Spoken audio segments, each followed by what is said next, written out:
یہ 313 بغیر چپل کے نکلے تھے، کھائے پیے بغیر نکلے تھے، ان کے ہاتھوں میں تلوار اور کچھ نہیں تھے، ان کے ہاتھوں میں تلوار بھالے کچھ نہیں تھے، میدان بدر میں پہنچے تھے، 1000 کے مقابل میں کھڑے تھے، اور اس وقت لوگوں کے سینے ایسے مضبوط تھے۔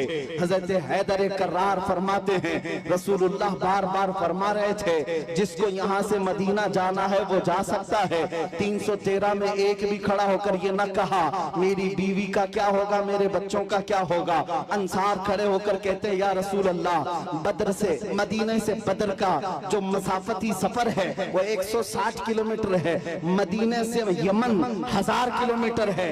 ایک صحابی کہتے ہیں یا رسول اللہ آپ تو ہمیں چلا کر مدینہ سے بدر تک لائے، اگر یمن تک 1000 کلومیٹر تک آپ ہمیں چلاتے ہم پیچھے مڑ کر دیکھتے بھی نہیں، اس لیے کہ ہمارے سامنے رسول اللہ ہے، اللہ کا حبیب ہے، کائنات کا آقا ہے۔ لوگوں سے میرے آقا نے کہا جس کو بچے پیارے ہیں، جس کو مدینے جانا ہے وہ جا سکتا ہے۔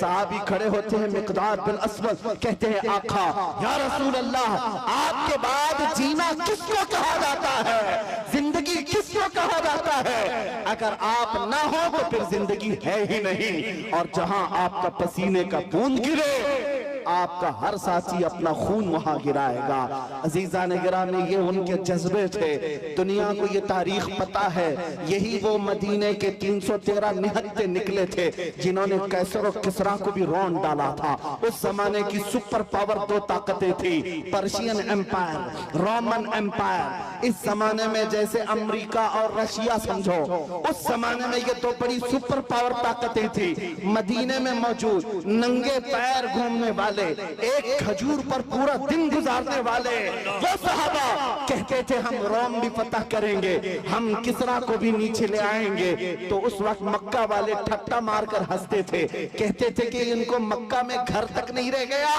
اور یہ قیصر و کسریٰ فتح کرنے کی بات کرتے ہیں۔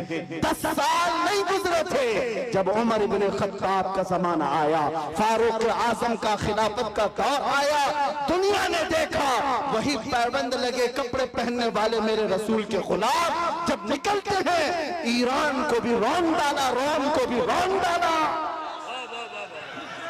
اللہ سبحان اللہ۔ حضرات اتنے بڑے مجمع کے لیے ایک نعرہ کافی نہیں ہے، بلکہ درمیان سے 2-3 غلامہ حسین کھڑے ہو جائیں، نعرہ بلند کریں محبت کے ساتھ۔ سبحان اللہ۔ میں بھائی حاجی مدثر کو اور حیدر کو اس کامیاب جشن پر مبارکباد پیش کرتا ہوں۔ سبحان اللہ۔